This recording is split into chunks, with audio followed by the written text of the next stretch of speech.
Hi everyone, ये beginners के लिए सेकंड वीडियो है।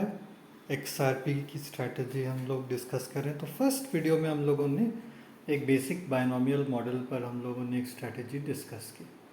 अब हम लोग थोड़ा सा इसको क्वेश्चन करेंगे। तो आपने वीडियो देखा होगा तो आपके मन में ये बात जागी होगी कि अगर 6 बार ट्रेडिंग करते हैं, 6 बार कॉइन टॉस करते हैं, तो ज़रूरी नहीं है कि 3 बार हेड आएगा और 3 बार जो है वो टेल्स आएगा। ऐसा भी हो सकता है कि एक बार भी हेड नहीं आए, 6 बार टेल आ जाए, या हो सकता है ऑल 6 टाइम्स हेड्स ही आए और टेल आए ही नहीं, या फिर एक बार हेड आए 5 बार टेल आए, 2 बार हेड आए और 4 बार टेल आए। इस तरह से बहुत सारे कॉम्बिनेशंस बन सकते हैं। तो ऐसे एक मैथमेटिशियन थे ब्लेज पास्कल।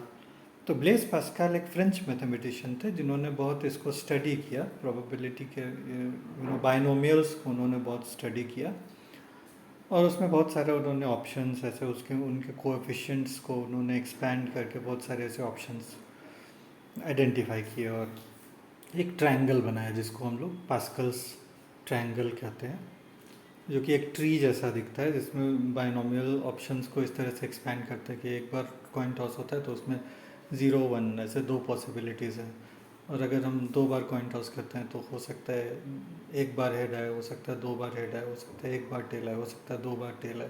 तो इस तरह से उस डिफरेंट डिफरेंट पॉसिबिलिटीज़ को उन्होंने एक्सपैंड किया और इस तरह से एक ट्रायंगल बनेगा अगर हम एक इसको स्टडी करेंगे केयरफुली। लेकिन खैर, तो हम लोगों के लिए वो किस तरह से इम्पोर्टेंट है, तो अभी हम लोग ये स्टडी किए कि अगर 6 टाइम्स हम कॉइन टॉस करते हो, 3 टाइम्स हेड आता है और 3 टाइम्स टेल्स आता है, तो हम लोग किस तरह से स्ट्रैटेजी बना सकते हैं। लेकिन अगर ऐसा नहीं होता है, तो अगर हम 6 टाइम्स ट्रेड करते हैं और हो सकता है सिर्फ एक बार हम राइट होते हैं और 5 टाइम्स हम गलत हो जाते हैं, मेरा बैड लक है, पूरे 6 बार गलत हो गया, तो इस तरह की प्रोबेबिलिटी जो है, इस प्रोबेबिलिटी से हम कैसे डील करें। तो इसमें बहुत कॉम्प्लेक्सिटीज़ है और इसमें हम बहुत तरह की स्ट्रैटेजी बना सकते हैं। लेकिन इस वीडियो में हम लोग एक बहुत सिंपल सी डायरेक्शनल स्ट्रैटेजी हम लोग फॉलो करेंगे जो हमारे प्रोबेबिलिटी को थोड़ा अच्छा कर दे। अगर हमको ये पता चल जाए कि किधर प्राइस जा रही है और हम उस तरफ पोजीशन ले, तो हमारी प्रोबेबिलिटी जो है वो अच्छी हो जाती है और बेटर हो जाती है। तो लेकिन जब हम मोशन और पोजीशनिंग डिस्कस करते हैं तो ये क्वांटम मैकेनिक्स में भी एक टॉपिक है, अनसर्टेनिटी प्रिंसिपल। तो अगर कुछ मूव कर रहा है तो जिस एक्यूरेसी के साथ उसके वेलोसिटी को जान सकते हैं, उस एक्यूरेसी के साथ हम उसके पोजीशनिंग को नहीं जान सकते हैं, या फिर इसका ठीक उल्टा, अगर हम उसके पोजीशनिंग को बहुत एक्यूरेटली जानते हैं तो उसके वेलोसिटी को हम बहुत एक्यूरेटली नहीं जान सकते हैं। तो इस तरह की एक अनसर्टेनिटी हमेशा बनी रहती है। तो अगर डायरेक्शनल स्ट्रैटेजी आपको मिल जाती है तो डायरेक्शन तो क्लियर है, लेकिन उसमें फिर टारगेट, स्टॉप लॉस, ये थोड़ा अनसर्टेन हो जाता है। तो ये भी आपको ध्यान में रखना। तो और एनीवे जो हम लोगों ने जो हाइजेनबर्ग प्रिंसिपल डिस्कस किया वो सब एटॉमिक पार्टिकल्स पर अप्लाई होता है। तो एक इलेक्ट्रॉन के लिए, तो सब एटॉमिक पार्टिकल्स के लिए, तो क्या यहाँ पर वो अप्लाई हो सकता है? तो ये क्वेश्चन है, क्या प्रिंसिपली जो एक एटम में या हम लोग फिज़िकल वर्ल्ड में देखते हैं, क्या वो इस तरह के एक अब्स्ट्रैक्ट वर्ल्ड, क्योंकि ये वर्ल्ड ऑफ प्राइस मूवमेंट्स है, ये बहुत अब्स्ट्रैक्ट है, ये कोई फिज़िकल क्वांटिटी नहीं है, तो यहाँ पर क्या इस तरह के कुछ प्रिंसिपल्स अप्लाई हो सकते हैं? तो यस, तो जैसे हम लोगों ने फर्स्ट स्ट्रैटेजी बनाई तो उसमें हम लोगों के पास क्लैरिटी ऑफ पोजिशनिंग थी कि हमारा ये स्टॉप लॉस है, हमारा ये टारगेट है, और अनसर्टेन क्या है? डायरेक्शन, कि वो किधर जाएगी ये हम लोग श्योर नहीं है।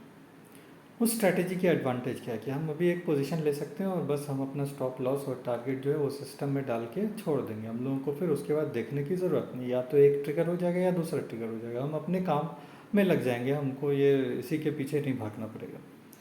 लेकिन जो दूसरी स्ट्रैटेजी अभी हम लोग डिस्कस करेंगे, इसमें हम क्या चाह रहे हैं? डायरेक्शनल क्लैरिटी चाह रहे हैं। तो डायरेक्शनल क्लैरिटी जब हमको चाहिए तो हमको पोजिशनल, ये जो स्टॉप लॉस है, टारगेट है, ये हमको सेक्रीफाइस करना पड़ेगा और हमको अनसर्टेन टर्म्स में डिस्कस करना पड़ेगा कि हमारा टारगेट क्या हो सकता है। तो इसके लिए ब्रेकआउट स्ट्रैटेजी हम अप्लाई करते हैं। तो ब्रेकआउट स्ट्रैटेजी क्या है कि ये जो रेंज हमने ड्रॉ किया है चार्ट पर, हम इस रेंज में ट्रेड नहीं करेंगे और हम इसका रेंज के ब्रेकआउट पर ट्रेड करेंगे, तो उस समय क्या होता है कि उसमें डायरेक्शनल क्लैरिटी हो जाती है, लेकिन अब उसमें हमें टारगेट पता नहीं है। और स्टॉप लॉस हम थोड़ा डिसाइड कर सकते हैं, क्योंकि हम लोगों ने पहले से डिसाइड कर लिया कि हमको लॉस लेना है तो सिर्फ 0.015 लॉस लेना है। और अगर इस तरह से आप टारगेट भी लेना चाहते हैं तो आप सेट कर सकते हैं, लेकिन इसमें प्रॉब्लम ये है कि आपको पता नहीं है ब्रेकआउट कब आने वाला है। तो आपको ये ब्रेकआउट का वेट करना पड़ेगा। हो सकता है आज आए, हो सकता है कल आए, हो सकता है 2 दिन आए बाद आए, हो सकता है 1 वीक बाद आए। तो यहाँ पर ये भी टाइम की थोड़ी अनसर्टेनिटी है। आपको हो सकता है वो ब्रेकआउट जब आए तो आप सो रहे हैं, ऐसा भी हो सकता है, क्योंकि ये बता के तो नहीं है। मार्केट तो हमेशा खुली रहती है, it's 24 hours 7 days a week 365 days a year. अगर आपके सिस्टम में ऐसी पॉसिबिलिटी है कि आप प्रोग्राम कर सकते हैं उसको कि वो तभी एग्जीक्यूट हो जब ये जब ये ब्रेकआउट आए, और वो ऑटोमेटिकली स्टॉप लॉस ये सब आप उसमें एंटर कर सकते हैं, तो यू कैन ट्राई। नहीं तो ये स्ट्रैटेजी थोड़ा बहुत एक्टिव ट्रेडर्स के लिए, जो लोग कंटिन्यूसली प्राइस को मॉनिटर कर सकते हैं। तो इस तरह से ये दूसरी स्ट्रैटेजी आप अडॉप्ट कर सकते हैं, ब्रेकआउट स्ट्रैटेजी। अगर आप डायरेक्शनल सर्टेनिटी चाहते हैं, जब डायरेक्शनल सर्टेनिटी होती है तब प्रोबेबिलिटी में आपको थोड़ा ज़्यादा कॉन्फिडेंस आएगा कि हाँ, अगर जब हमको पता है कि मार्केट ऊपर ही जा रही है या प्राइस ऊपर ही जा रहा है, तो 50% चांसेस है कि हम राइट हो जाएं, 50% फिर भी चांसेस है कि हमारा स्टॉप लॉस ट्रिगर हो जाए। तो इस तरह से आप थोड़ी प्रोबेबिलिटी को अपने इम्प्रूव कर सकते हैं। अगर आपको फर्स्ट थियोरी में कॉन्फिडेंस नहीं है, आपको इस तरह की स्ट्रैटेजी बनानी है। तो इस तरह से बहुत तरह की स्ट्रैटेजी बन सकती है, कोई भी स्ट्रैटेजी परफेक्ट नहीं है। अगर कोई परफेक्ट स्ट्रैटेजी बनी होती तो फिर वो जस्ट एक कंप्यूटर में प्रोग्राम करके वो लोग पैसे कमा रहे होते। और इसमें पैराडॉक्स ये है कि अगर हम एक परफेक्ट स्ट्रैटेजी खोज लेते हैं तो फिर वो परफेक्ट नहीं रहेगी, क्योंकि फिर लॉस किसको होगा। तो अगर सभी लोग को परफेक्ट स्ट्रैटेजी मिल जाती है और सभी लोग अपने सिस्टम में उसको प्रोग्राम करते हैं, तो सभी लोग एक ही साइड की ट्रेड खोजेंगे। अगर बाई करना है तो सभी बायर्स बन जाएंगे और सेलर तो एक भी रहेगा ही नहीं। तो फिर ट्रेड किसके साथ करेंगे।